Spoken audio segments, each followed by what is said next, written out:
Hey, salut, Dave Flo chez Trois-Rivières Chevrolet BioGMC Cadillac. Cet après-midi, je suis assis dans un Chevrolet Blazer. En fait, je vais vous montrer comment que le système de divertissement fonctionne. On va aussi prendre le temps de regarder comment que le système de ventilation fonctionne et comment utiliser votre sélecteur de vitesse. Alors, venez, on vous montre ça. Parlons-nous maintenant du système de divertissement puis des petites commandes qu'il y a autour de ça. Si je pars de la gauche, on va voir, on a l'interrupteur finalement pour mettre le véhicule en fonction. Donc pour l'utiliser, c'est super simple, il suffit d'appuyer sur le frein, on appuie sur le bouton et voilà, il va partir. Tout de suite en dessous, on va pouvoir voir, j'ai le bouton ici pour l'arrêt automatique. Donc en fait, vous le savez probablement, les véhicules aujourd'hui sont optimisés pour l'économie d'énergie finalement. Et donc, si les paramètres le permettent, le véhicule, exemple, vous êtes arrêté une lumière, il peut se mettre hors fonction. Par contre, certains de nos clients n'aiment pas ça et donc il suffit d'appuyer sur le bouton si jamais vous voulez soit l'activer, soit le désactiver.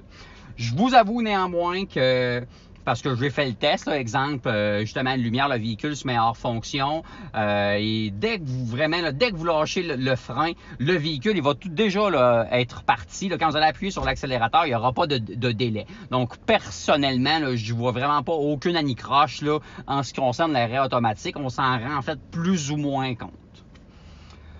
Dirigeons-nous maintenant vers l'écran.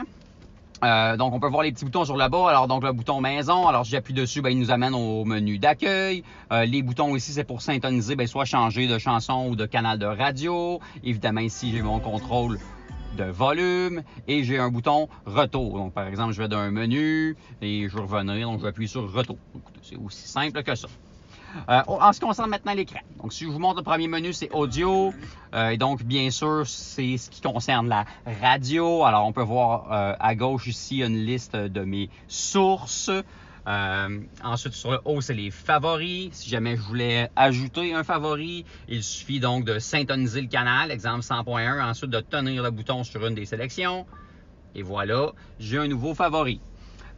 Évidemment, dans le menu son, là, je viens de voir que le véhicule est en anglais. On va se mettre ça en français, tant qu'à être là. Langage, français. Bon, OK, là, ça va avoir plus de sens. Alors, je reviens, audio. Alors, donc, dans le menu son, eh bien, c'est là qu'on va voir notre réalisateur. Alors, vous allez pouvoir ajuster donc votre dit son à votre oreille. Parcourir, donc, c'est qu'en fait, va nous faire une liste de l'ensemble des canaux. Donc là, vous voyez, je suis dans ma station FM et donc, va montrer tous les stations FM. Mais si on était dans Sirius XM, il nous montrait tous les canaux XM, etc. Téléphonie, c'est le menu en ce qui concerne bien sûr donc votre téléphone. En fait, on peut voir d'une part, si j'ai un téléphone de branché, il va apparaître là, il va m'indiquer c'est quoi le téléphone qui est branché. Sinon, j'appuie sur le bouton ici, on fait ajouter et ensuite on ouvre le menu de notre téléphone et on clique sur My Chevrolet. Les deux vont synchroniser. Facile comme ça. Wi-Fi, donc en fait, vous le savez aussi probablement, nos véhicules sont équipés du 4G LTE. Je me fais souvent poser la question, hey, coudonc, c'est quoi le mot de passe de mon Wi-Fi? Comment je fais pour me connecter dessus? Donc, le nom de votre réseau est là et le mot de passe est juste ici. Vous êtes maintenant capable de vous connecter. Paramètres, si on y revient.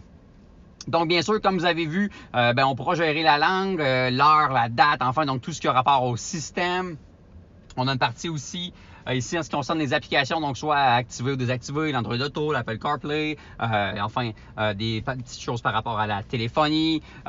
Donc on peut gérer ça à l'intérieur de là. Et ensuite, véhicule. Donc, en fait, là, si vous voulez beaucoup plus par rapport à votre confort, donc, en fait, c'est plusieurs paramètres. Donc, exemple, est-ce que vous voulez que je les sièges chauffants automatiques? Enfin, donc, comme je vous dis vraiment, souvent, c'est des paramètres de préférence en ce qui concerne votre confort dans le véhicule. Ensuite, donc l'Apple CarPlay et l'Android Auto, c'est que si vous prenez votre téléphone et vous le branchez qu'un fil USB dans un des ports, eh bien, il va faire l'intégration de votre téléphone. Alors, l'écran ici va devenir le même écran d'accueil que dans votre téléphone. Ce qui va donc permettre, entre autres, d'intégrer votre messagerie, vos contacts, enfin, vos balados, c'est les bons vieux podcasts, le GPS de votre téléphone, la navigation, enfin, donc, l'ensemble des applications de votre téléphone. Ça peut être super intéressant. Et Service on Star, donc, en fait, c'est que si vous avez pris un compte, on peut avoir accès à certains des paramètres de notre compte. On pourrait appeler un conseiller, on pourrait avoir nos navigations pas à pas. Puis ici, j'ai un deuxième raccourci, finalement, qui va nous rapporter au menu du Wi-Fi, donc pour finalement connaître nos paramètres du Wi-Fi. Parlons-nous maintenant du système de climatisation. Il est un petit peu différent là, que dans la plupart de mes véhicules, mais vous allez voir, là, je ne pense pas que vous allez être dérouté pour autant. Donc, vous voyez, il a La climatisation à 2 zones. Pour contrôler la température, c'est simple. Il suffit de prendre donc la grosse molette rotative ici, qui est en fait aussi donc la bouche de ventilation. Et donc, en la tournant, on va pouvoir ajuster la température qui nous intéresse. On peut voir ici, j'ai les interrupteurs pour les sièges chauffants. Comme dans l'ensemble de nos véhicules, ils ont 3 intensités. Donc, il suffit d'appuyer dessus, il va se mettre en fonction. Et ensuite, on réappuie pour diminuer l'intensité. Si vous voyez bien ici, donc je vais avoir finalement mes positions de ma ventilation, l'activer ou la désactiver, synchroniser. Ici, ça sert en fait à ce que les deux températures, par exemple, si j'ai un réglage différent, si j'appuie sur synchroniser, il va mettre le deuxième réglage au même niveau, comme ça. Donc voilà, là, vraiment, c'est très simple. Automatique, donc c'est donc qui va lui-même ajuster donc son intensité de ventilation et de refroidissement ou de chauffage selon le cas précis pour finalement mettre la cabine à la température que vous allez avoir réglée. On voit ici, je peux activer ou désactiver donc mon air climatisé et ici, j'ai la recirculation. Sinon, les petits boutons ici, donc c'est pour l'intensité de la ventilation. Et ici, je peux avoir dégivrage avant maximum et dégivrage arrière. Eh bien, parlons-nous maintenant du sélecteur de vitesse. Vous voyez, c'est un sélecteur assez traditionnel et donc pour l'utiliser, ce sera peut-être de la même façon que vous connaissez déjà. Alors, il suffit d'appuyer sur le frein. Ensuite, il y a un petit bouton sur le devant là, du sélecteur. Alors, on appuie sur le bouton et on le descend jusqu'à la position souhaitée. Facile comme ça. Bien sûr, il sera équipé d'un mode manuel. Donc, pour l'utiliser, il suffit exemple de se mettre sur le mode L. Et ensuite, je vais pouvoir utiliser le petit bouton qui est juste ici pour soit augmenter mes rapports ou les diminuer. Comme ça. Je vais vous montrer finalement ma molette, là, mon sélecteur de mode. Alors, donc, vous voyez présentement, le véhicule est en mode 2 roues motrices, mais je pourrais lui dire, en tournant une fois, qu'on va le mettre en mode 4 roues motrices ou bien en mode sport et en mode hors route finalement.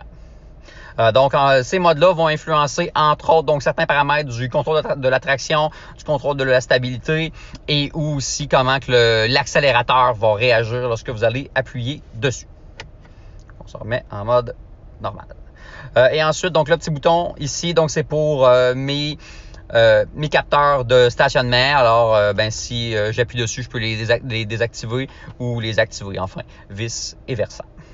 Hey, ben voilà, je pense que ça fait quand même pas mal le tour là, en ce qui concerne le système de divertissement, le système de climatisation et le sélecteur de vitesse.